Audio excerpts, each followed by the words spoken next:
quando eu fiz o convite para esse encontro, falando das violências institucionais, interpessoais relacionadas à equipe, colegas de trabalho, a gente vai falar um pouco sobre isso, mas principalmente sobre essa violência que vem, não somente aquela que está ali de dentro, mas essa também que vem junto com as pessoas que a gente presta cuidado, né? Os pacientes, os familiares, os acompanhantes, cuidadores. Então, não vamos esgotar tudo sobre violência, porque é um assunto extremamente amplo e complexo, e também não vamos dar uma saída mágica, né? Não existe nenhuma pílula mágica, nenhuma receita mágica, mas existem alguns passos que a gente consegue sim aplicar no nosso ambiente de trabalho, para que pelo menos esse prisma da violência a gente consiga ter autonomia e governabilidade para mudar esses cenários.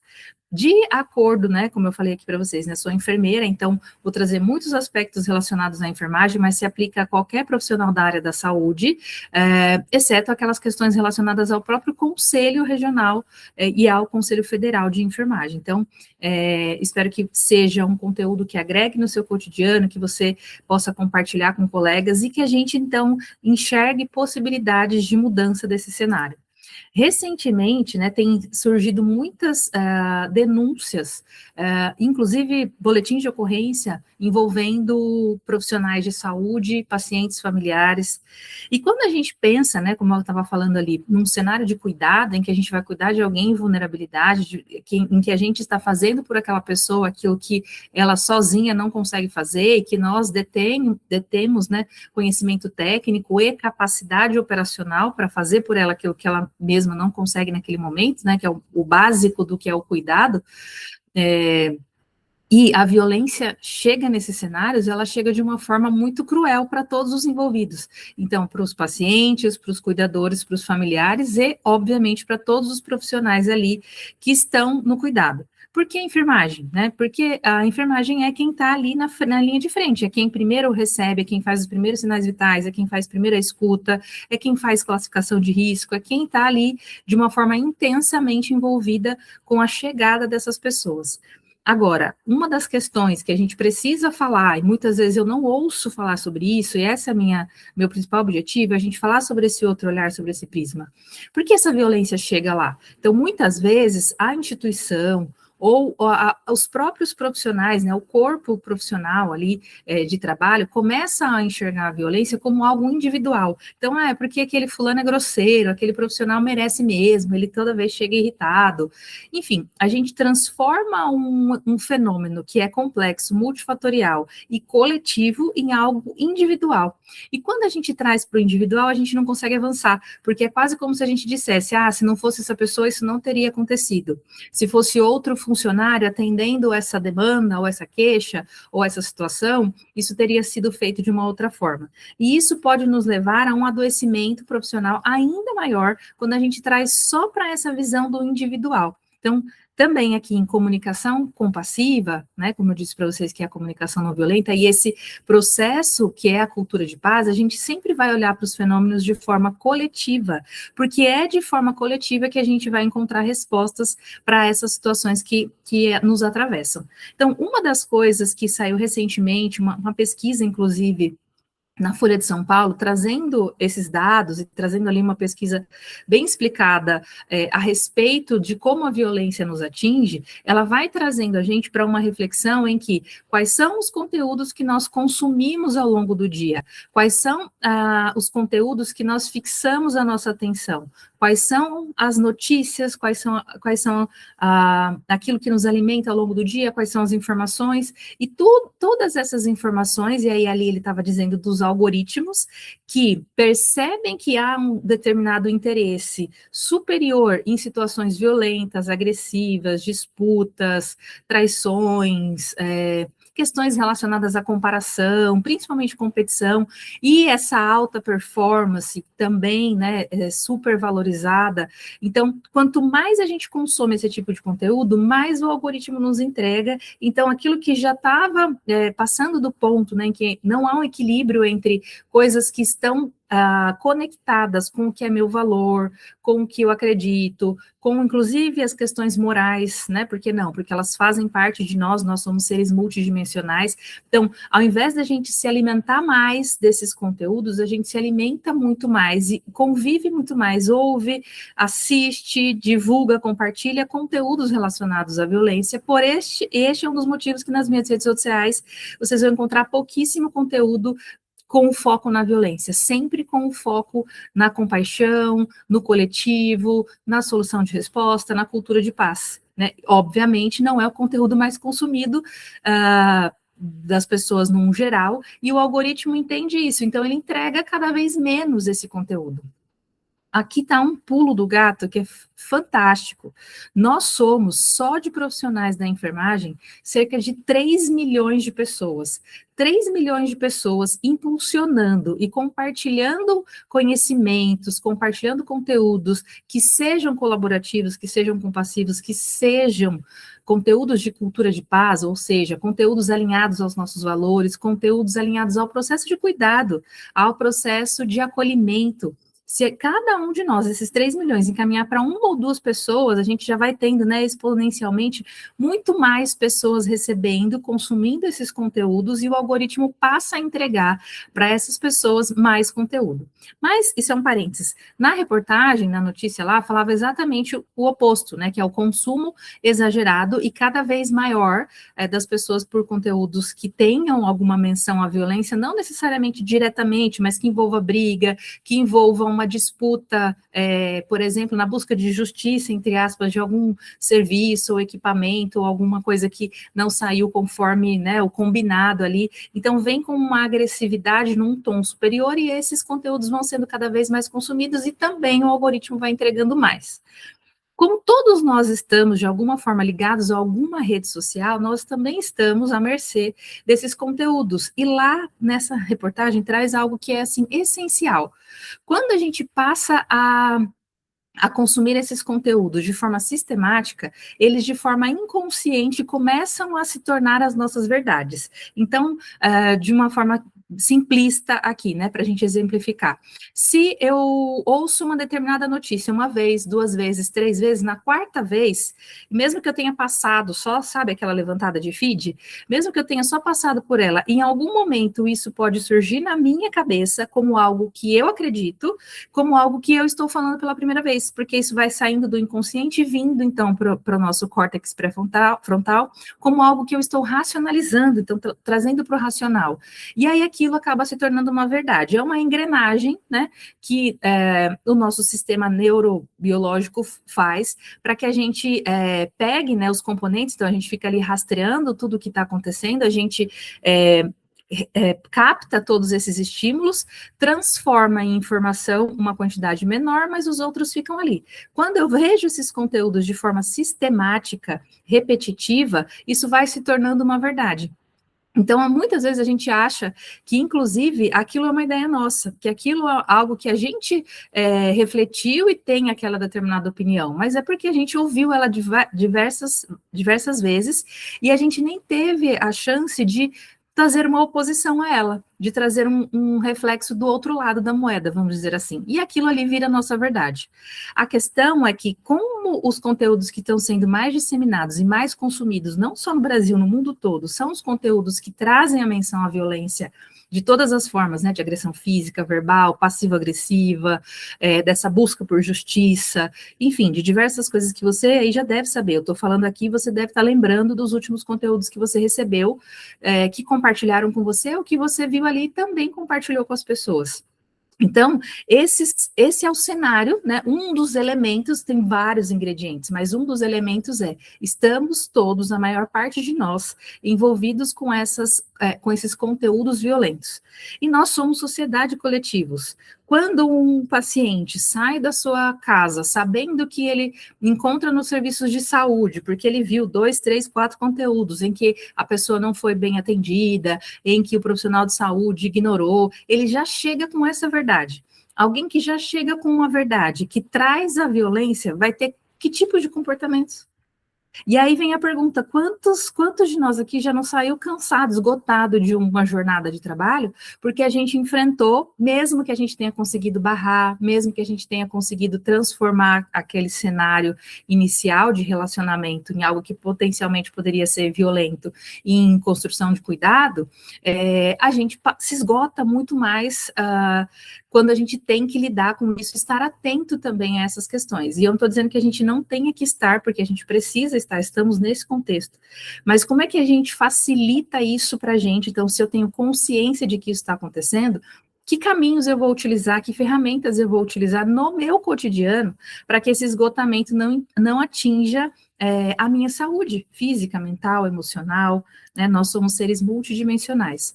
Esse aqui é um levantamento feito pelo Corém, né, o sistema COFEN-Corém, dizendo que mais de 80% dos profissionais de enfermagem já sofreram algum tipo de violência no trabalho, seja violência verbal, violência física, 9 em cada 10 profissionais já relataram algum tipo de agressão verbal. E existem algumas pesquisas de Ministério do Trabalho, feitas por pessoas que estudam o campo, né, do trabalho, que mostram que uma pessoa que vivencia a violência, ela pode adoecer tanto ou mais do que aquela pessoa que sofre diretamente a violência. Então, hoje a gente tem aí, em alguns processos de qualidade, de segurança, falando sobre a segunda vítima, e muitas vezes isso é meio que deixado de lado, meio que passa desapercebido ou é tratado com menos importância. E isso é fundamental, porque a pessoa que vivencia diariamente a violência sofre tanto ou mais do que aquela pessoa que de fato sofre a agressão. Então, o fato de eu estar neste cenário também é adoecedor. E 8 em cada 10 sofreram algum tipo de violência psicológica, né? Então, palavras, ameaças veladas, ou, né, muitas vezes até muito claras e diretas, e aí está dizendo que, inclusive, é a forma mais frequente. Então, o que acontece? Isso não é algo que é menor, não é algo que é sem importância, não é uma exceção. A violência não é uma exceção. Ela tem se tornado um padrão de comportamento das pessoas, e aí seja nosso, institucional, e das pessoas que procuram o cuidado porque precisam do cuidado em saúde, seja ele de qualquer tipo de vinculação, né? Seja num atendimento particular, num convênio, num sistema público de saúde. Então, nós estamos vivendo a violência como algo habitual. E a grande questão é, isso não pode se tornar natural. Nós, como profissionais de saúde, temos potências suficientes, principalmente profissionais de enfermagem, falei aí 3 milhões no Brasil, ativos, né, 3 milhões de profissionais ativos no Brasil, que podemos fazer uma grande conscientização, né, inclusive enviando esse vídeo, outros conteúdos que falem sobre isso, que você conhecer e quiser compartilhar, ao invés da gente compartilhar só as agressões, só as violências e só as coisas que reforçam os comportamentos. Então, os ingredientes estão aí, né? Temos uma sociedade, temos claramente lacunas de formação para o relacionamento seja com paciente, familiares, né, a gente chama, né, de corpo estendido, que é o paciente, familiares acompanhantes, seja com os nossos colegas de trabalho, enfim, a gente tem aí um caldeirão com vários ingredientes para o que hoje nós estamos vivendo não como uma exceção, mas como uma epidemia de violência.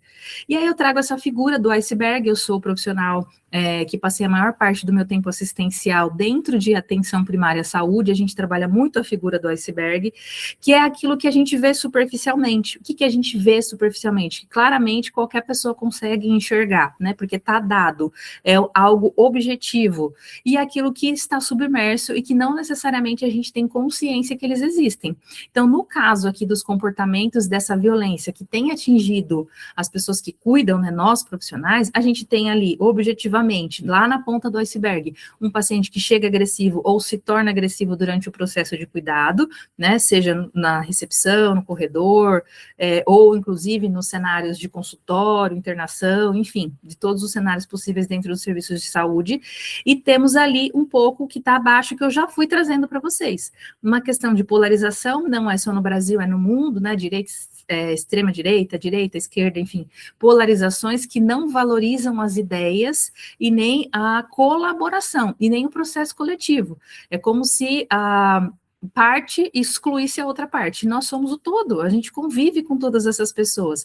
Inclusive, para quem trabalha na liderança ou na gestão, a gente tem pessoas que têm ideias, né, ideologias políticas e crenças, e, enfim, valores diferentes dos nossos.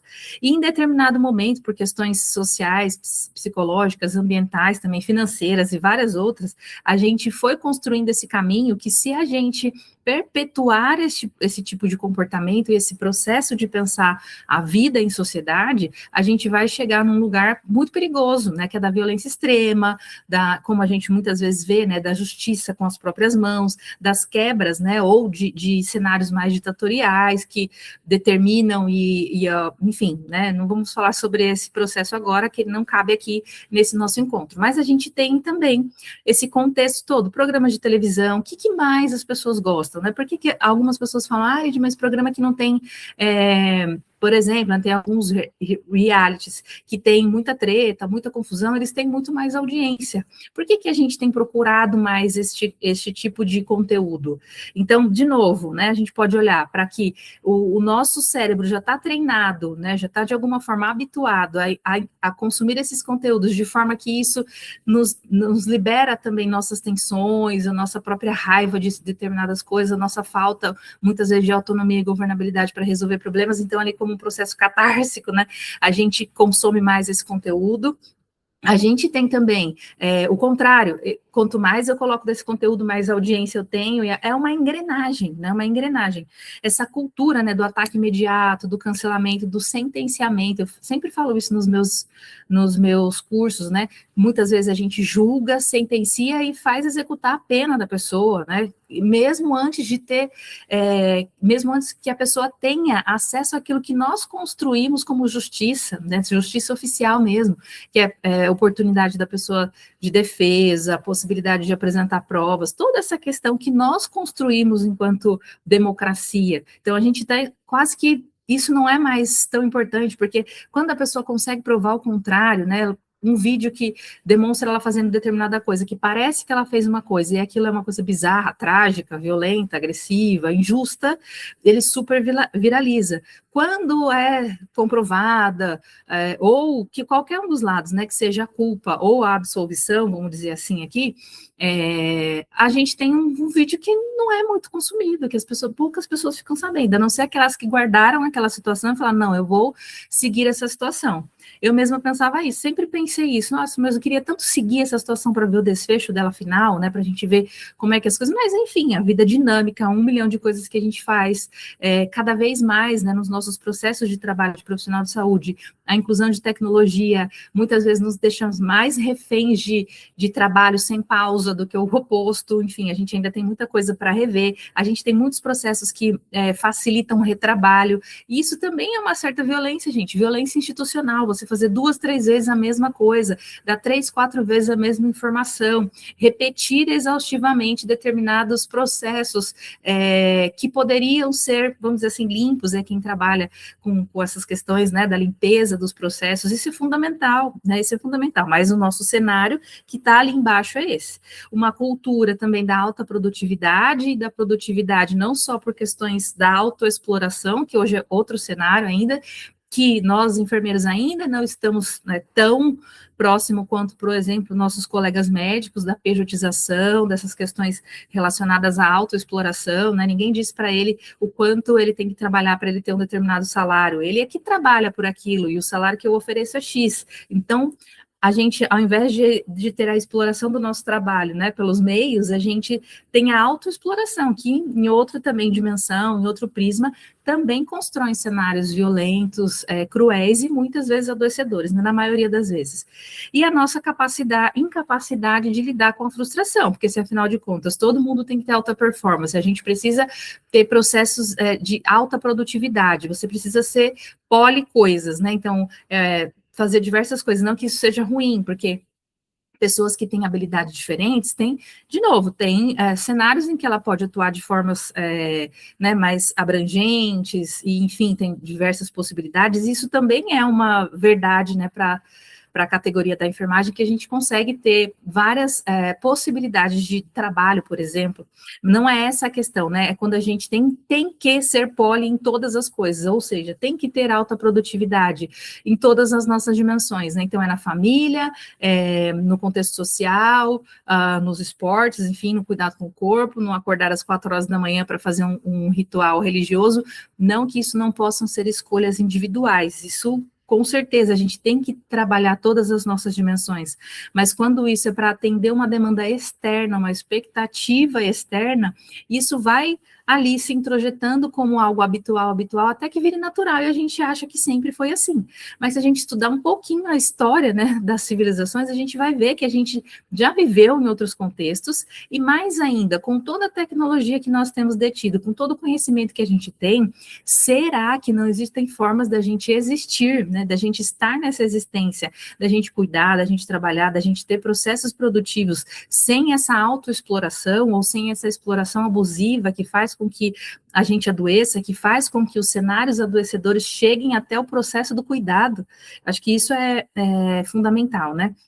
E aí, essa questão que eu fiquei pensando para trazer para vocês, se a gente passa horas consumindo conflito, confusão, como é que a gente vai esperar, né, ter uma sociedade que tenha mais compaixão, que tenha mais tolerância, que seja mais paciente, que seja mais compassiva, né?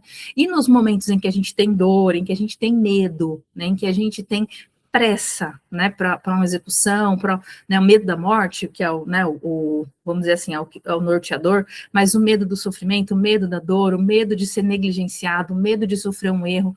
Como é que a gente, nesse caldeirão aí de ingredientes, a gente se coloca enquanto profissional? Então, a gente tem uma cultura que produz um adoecimento e que está ali abaixo da superfície, e que é a ideia, e que essa foi a ideia de trazer aqui para a gente discutir sobre isso, para trazer para a consciência, que é um dos primeiros passos da comunicação não violenta, é a gente se tornar consciente. Então, em alguns momentos, vocês vão ver eu falando, se você me segue nas redes sociais, falando sobre comunicação consciente, inclusive o curso, né, que é um curso de extensão universitária, que eu tenho disponível aí para profissionais, com valor acessível até para profissionais do SUS, ele se chama Comunicação Consciente e Cultura de Paz para o cotidiano, no processo de trabalho e no cotidiano.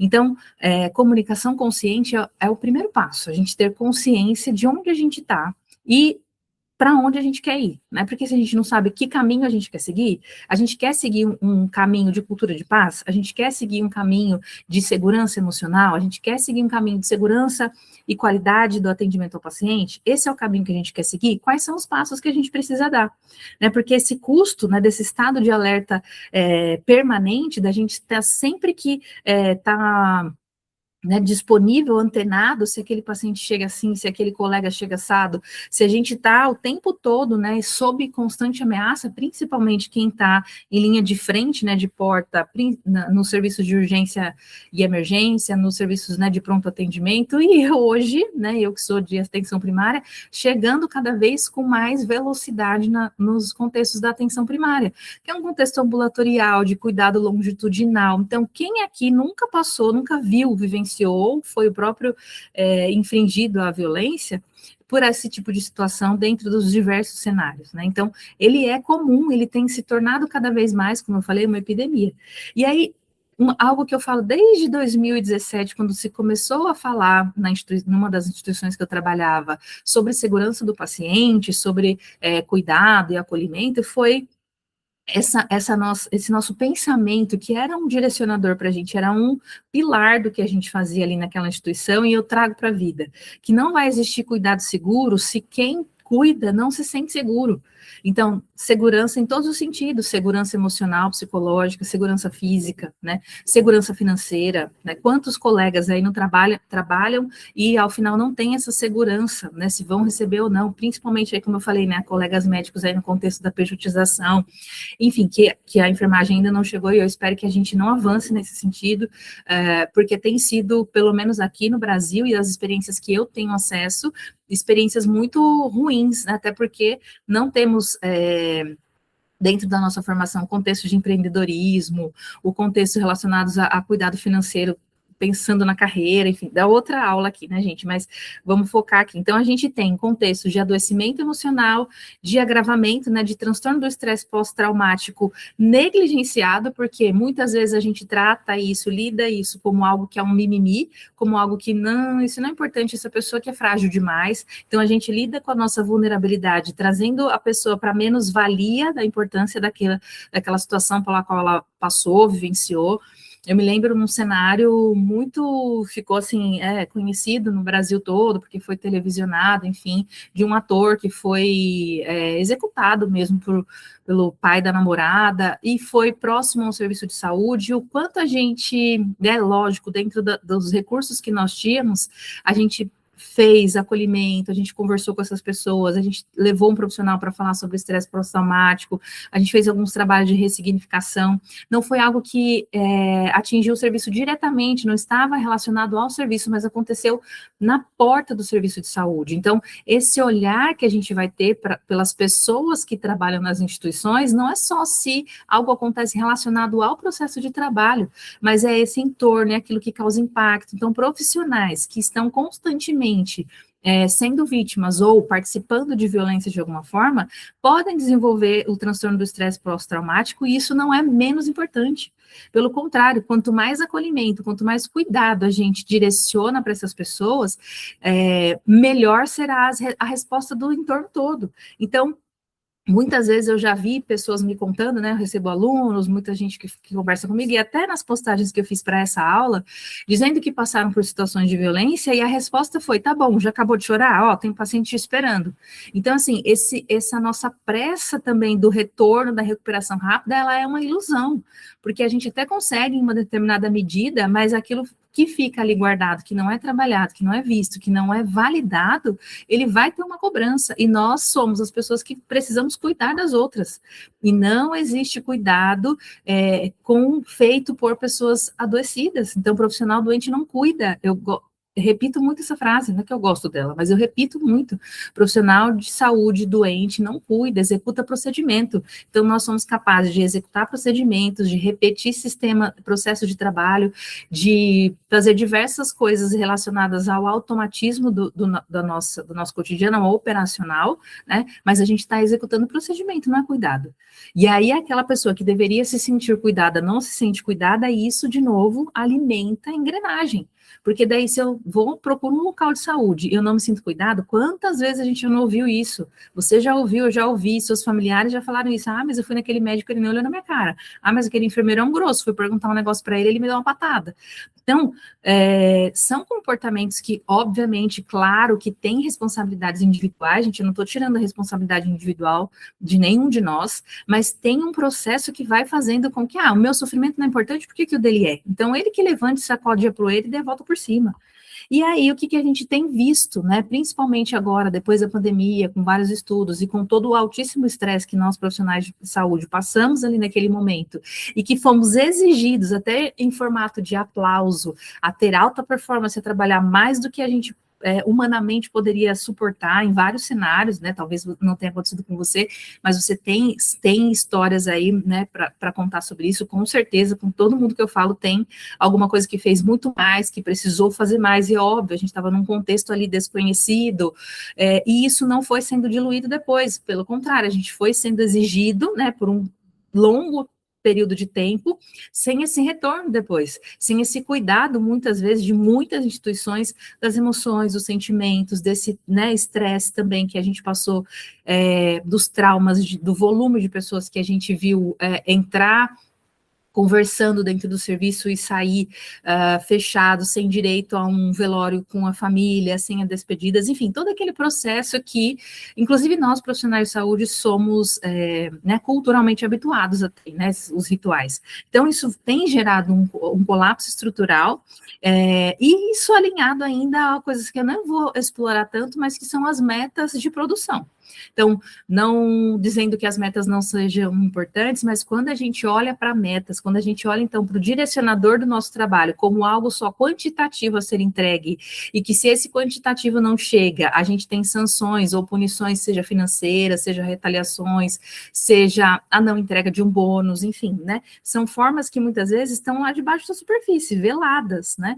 E eu não estou dizendo que o profissional de saúde não precisa ser responsável pelas suas entregas, porque isso é condição sine qua non. Nós precisamos ser responsáveis e a gente escolhe os contratos que a gente vai trabalhar, né? Obviamente, ninguém está preso a nenhum tipo de vínculo, nem contrato de trabalho, mas a gente vai se deixando de novo, a gente vai alimentando uma engrenagem sem parar para refletir sobre ela. E aqui é importante a participação dos nossos conselhos, que devem estar lá para as nossas representações, para aquilo que é nossos direitos, para aquilo que são nossos direitos, para aquilo que são nossos deveres também, né, enquanto profissionais, e a gente precisa buscar esse apoio. Muitas vezes a gente está tão distante desses órgãos, né, que a gente olha para eles só como alguém que cobra uma anuidade para a gente ter uma carteirinha validada.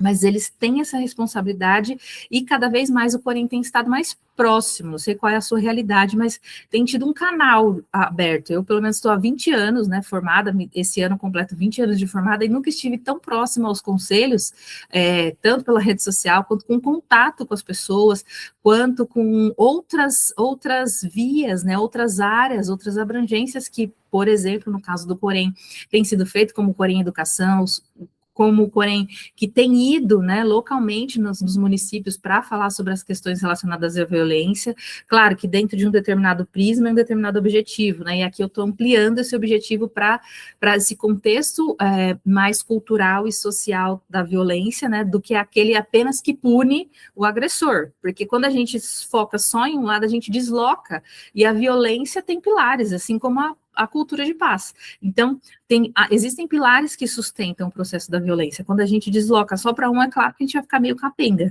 mas a gente precisa começar por algum lugar e o Corém tem feito esse trabalho. Então, aí, olha, essa engrenagem, né, esse ciclo invisível da violência. Então, é a violência sofrida, a dor que não é compreendida, é a incompreensão daquele cenário, o ressentimento silencioso, porque muitas vezes falam, nossa, mas como que eu me permiti passar por isso? Por que eu não revidei? Ou, nossa, por que eu revidei, né? Então, a gente fica nesses mecanismos de defesa, a gente começa a ter armaduras, então a gente se distancia da outra pessoa, quase que como se a gente objetificasse, porque se ela é um objeto, eu não preciso me relacionar de forma afetuosa, ou com compaixão, ou com inclusive respeito, né, porque a gente distancia essa pessoa e a gente vai fazer aquilo que está no protocolo. Estão me mandando fazer isso. Quantas vezes você já não ouviu isso? Ah, mas isso aqui são ordens superiores. De quem? Quem escreveu? Quem falou? E muitas vezes a gente nem sabe, a gente só está replicando um contexto que me disseram, mas falaram que é para fazer assim a partir de agora. E o nosso compromisso, e o nosso, né, nosso juramento, né, em relação àquilo que a gente se propôs, na profissão que a gente se propôs a estar. Aí, de novo, né, que esse distanciamento do paciente, quanto mais distante eu fico, mais o paciente se sente não cuidado, porque mais do que ser cuidado, é a sensação de se sentir cuidado. Então, você pode até, um paciente que é leigo na área, por exemplo, ele pode não ter tido acesso a todos os recursos que estariam disponíveis em uma determinada instituição para o cuidado dele, e ele não sabe disso, mas se ele se sentiu cuidado, a nota ou a avaliação que ele vai dar para aquele cuidado, ela vai ser altíssima, porque a sensação de ser cuidado, ela é maior, né, tem várias pesquisas que falam sobre isso, do que o que de fato essa pessoa pôde receber. Então, vamos supor que ela, inclusive, passou por um quase dano, né, dentro do serviço de saúde, pensando aqui em segurança do paciente. Mas como ela não sabe, e ela se sentiu cuidada, acolhida, foi bem conduzida o tempo de cuidado dela ali, seja em qualquer tipo de serviço de saúde, a avaliação dela vai ser superior do que se ela tivesse ciência, né, de todos os procedimentos que ela poderia ter acesso e ela teve.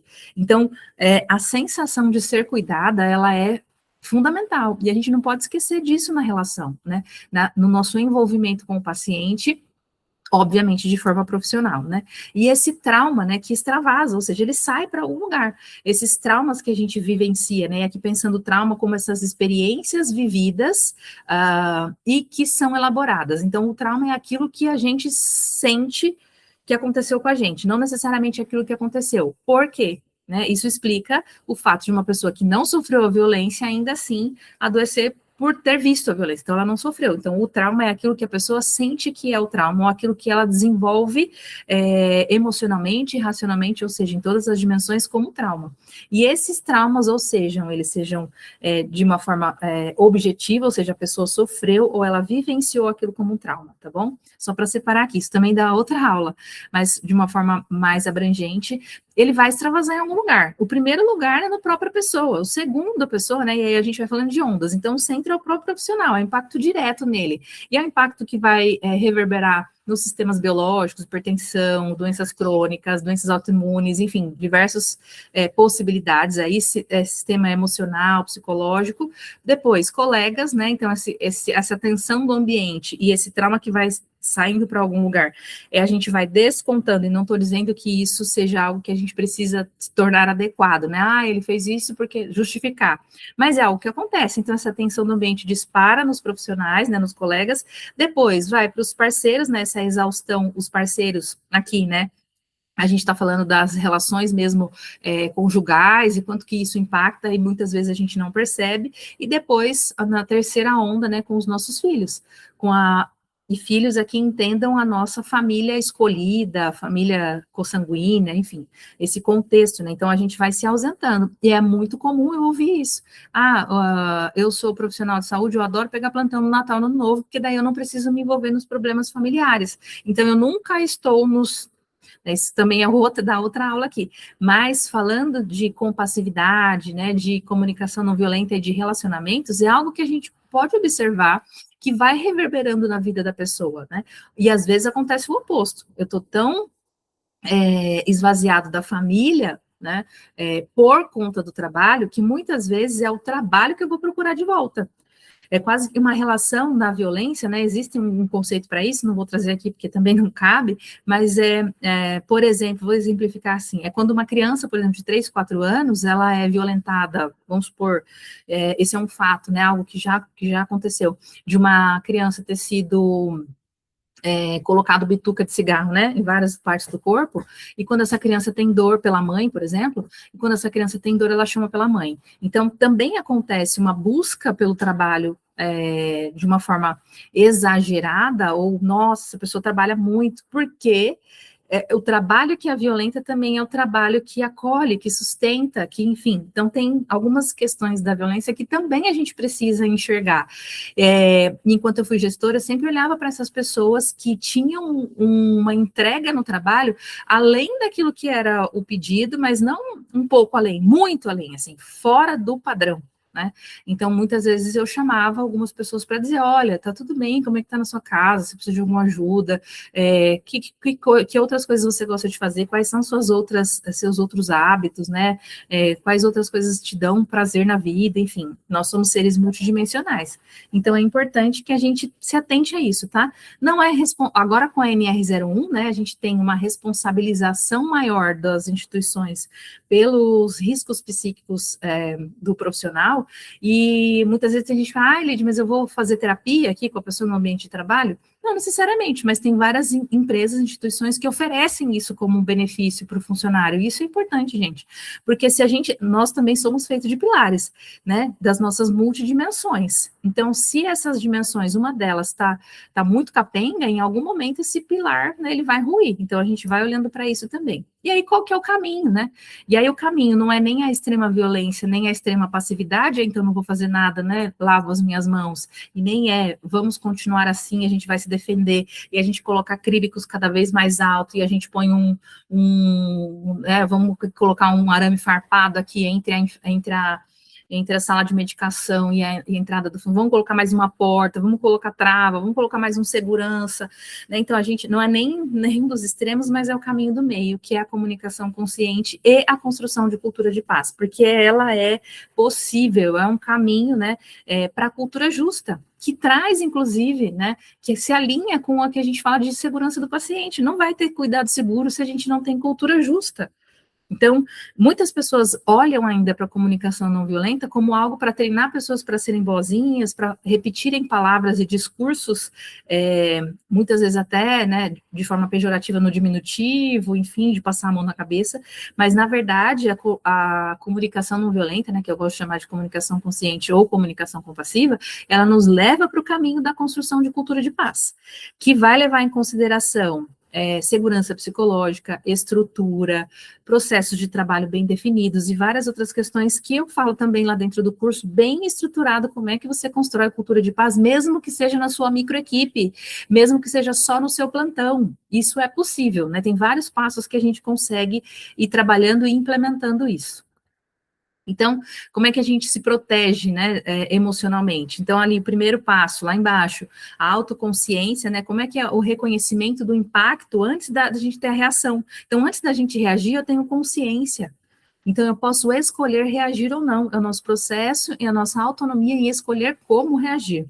O segundo nível, e aqui não está dizendo qual que é mais importante, tá? É como se fossem passos mesmos, são as necessidades humanas básicas, para que eu consiga identificar aquilo que é necessidade para mim, para o outro e para o ambiente, e que dentro da comunicação não violenta a gente chama de ecologia nas relações. Se os nossos comportamentos, os nossos processos, a nossa forma de trabalho, as nossas relações estão desequilibradas nesses sentidos, né, para mim, para o outro ou para o ambiente, a gente sempre vai ter uma relação injusta. E uma das bases, né, da violência é a busca por justiça. Então, se aquilo não foi justo e eu não tenho uma forma oficial, eu não tenho uma forma estruturada de corrigir aquela injustiça, eu vou buscar justiça pelas próprias mãos. O terceiro nível ali é a gente identificar essa agressividade, a gente já estar atento, mas não daquela forma alerta, desnorteada e sem objetividade, mas de forma objetiva, quando uma pessoa chega assim, qual que é o protocolo da instituição, como é que a gente vai fazer, quem é que vai fazer essa escuta, né?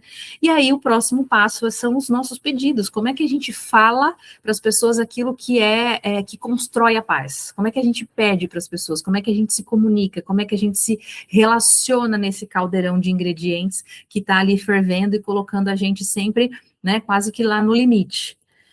E a gente vai, então, podendo perceber quais têm sido as nossas respostas. E aí eu convido vocês a olharem aí, né? Quais são as respostas que você tem dado para situações do seu ambiente de trabalho, ou você pessoalmente, ou sua equipe, ou, né, os seus colegas, mas principalmente você, porque dentro da comunicação compassiva, o primeiro passo é a gente se diagnosticar, é a gente identificar a nossa autoconsciência e o nosso autoconhecimento, né?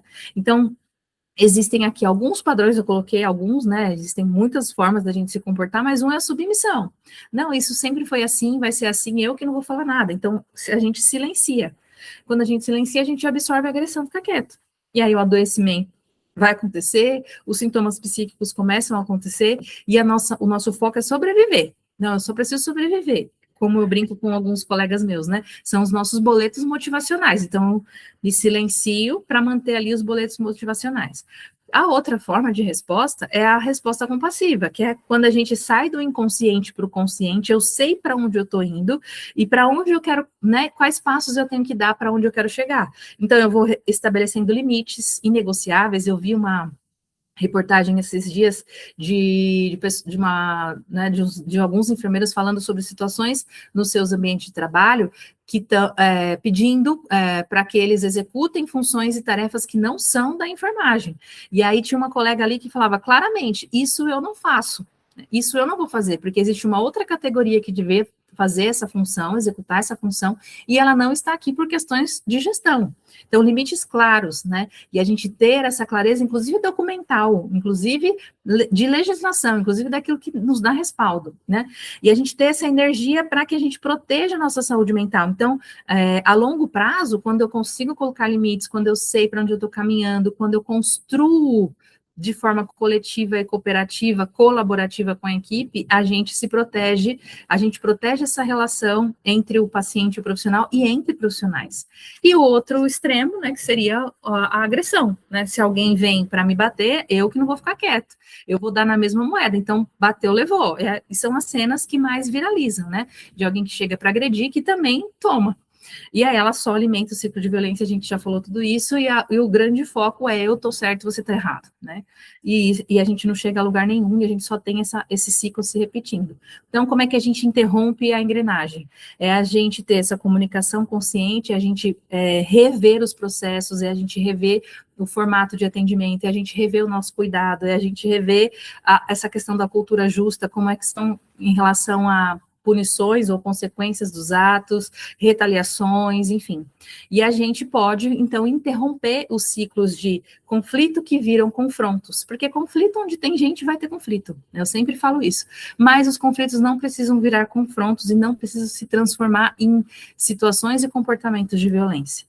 E aí existe, né, claramente uma lacuna na nossa formação técnica. Eu, por exemplo, e não estou dizendo mal da minha faculdade, não, existe uma estrutura de currículo mesmo, né, que as formações precisam dar conta de cumprir, e muitas coisas relacionadas a essa questão da cultura de paz mesmo, da cultura do cuidado do profissional, elas ficam em segundo plano, né, a gente praticamente não tem, não vou falar que ninguém tem, porque pode ser que você conheça alguém que teve uma formação específica, que seja, gente, uma disciplina, uma aula, sobre a gente se comunicar, se relacionar, sobre essas questões que a gente está trazendo aqui, sobre cultura de trabalho, sobre processo de cuidado e acolhimento, a gente tem um monte de questão técnica, então a gente pode, né, não é porque não esteve na formação que a gente está agora, né, travada, a gente não pode fazer nada, a gente sempre pode evoluir, a gente que é treinado para salvar a vida, precisa, né, o tempo todo estudar muito, e isso é fundamental, não existe cuidado sem técnica, sem competência, isso é, né, sem ciência, então a gente precisa disso, mas a gente também precisa lidar com os sentimentos, a gente precisa lidar com as emoções, a gente precisa lidar com as palavras, a gente precisa lidar no diálogo, o cuidado acontece no diálogo. Então, se a gente quer desenvolver ambientes seguros emocionalmente, psicologicamente, se a gente quer ter processos de trabalho que valorizem as nossas competências técnicas, emocionais, e que entreguem, de fato, um cuidado seguro para quem cuida, inclusive, porque isso é fundamental, e a gente não aprendeu na formação, a gente pode aprender de outras formas. E a comunicação consciente e a cultura de paz, ela tem também alguns pilares, né, que é o da proteção, como é que a gente acolhe conflitos no trabalho sem adoecer junto com o paciente, das fronteiras, que é estabelecimento de limites, que não são barreiras, ou seja, são limites claros e objetivos e negociáveis, né, e as nossas conexões, como é que a gente se conecta com as pessoas, como é que a gente entende as necessidades delas e as nossas, como é que a gente constrói ecologia nas relações, e a cultura. E essa cultura, né, de cultura de violência, ela não foi criada da noite para o dia, assim como a cultura de paz também não é, mas ela é um passo de cada vez, né, um degrau. Se vamos imaginar que esse caminho fosse uma escada, cada degrau seria um passo dentro da equipe, primeiro para o indivíduo, antes de ser profissional, nós somos seres humanos, então, primeiro, como humanos, como profissionais, como coletivos, e que essas ações possam ir reverberando nos nossos processos de trabalho, nos nossos ambientes. E isso é uma escolha que a gente pode fazer, que, de uma forma, já contei algumas vezes aí nas minhas redes sociais, como é que eu vim parar nessa questão da comunicação não violenta, do acolhimento, do cuidado seguro, né? Muitas vezes é a duras penas, é por ter vivenciado, é por não encontrar, é por me sentir, muitas vezes, de mãos atadas para resolver tantas minhas questões quanto dos meus colegas, que eu encontrei na comunicação consciente, compassiva ou não violenta, uma forma de transformar o nosso cotidiano do trabalho em um ambiente seguro, leve, respeitoso, digno para todos nós, para toda a comunidade, né, seja, que eu chamo de comunidade, nós profissionais, gestão, pacientes, cuidadores, familiares, a gente consegue fazer isso, e aí eu deixo o meu convite para você, caso você também queira fazer isso, né, queira saber mais, queira transformar o seu micromundo, eu sempre falo isso, né, o meu micromundo, eu e meus 3 técnicos de enfermagem, 2 técnicos aqui na minha equipe, eu e meus 8 profissionais, eu e meu... Quem que a gente quer? Nós queremos fazer isso? Isso é uma escolha? Lídia, mas tinha que vir da gestão. Então, o que aconteceu comigo lá em 2017 foi, eu cansei de esperar vir uma resposta 17, 18, de vir uma resposta de gestão, vir uma resposta do secretário de saúde, porque quem está lá no cotidiano, vivenciando as situações, somos nós. Então, a gente também pode construir, a gente pode ser ativo nesse processo da construção de cultura de paz, a gente pode ser ativo para que a gente consiga utilizar a comunicação consciente para nós, como profissionais e pessoas em todas as nossas dimensões. Então, eu faço esse convite para você, se você quiser, vou deixar aqui um formulário para você preencher, se você tiver interesse, e a gente bater um papo de como você pode continuar aprendendo sobre cultura de paz, sobre comunicação consciente, e principalmente sobre como tornar os seus ambientes seguros, saudáveis e ecológicos. Um abraço e muito obrigada pela sua atenção.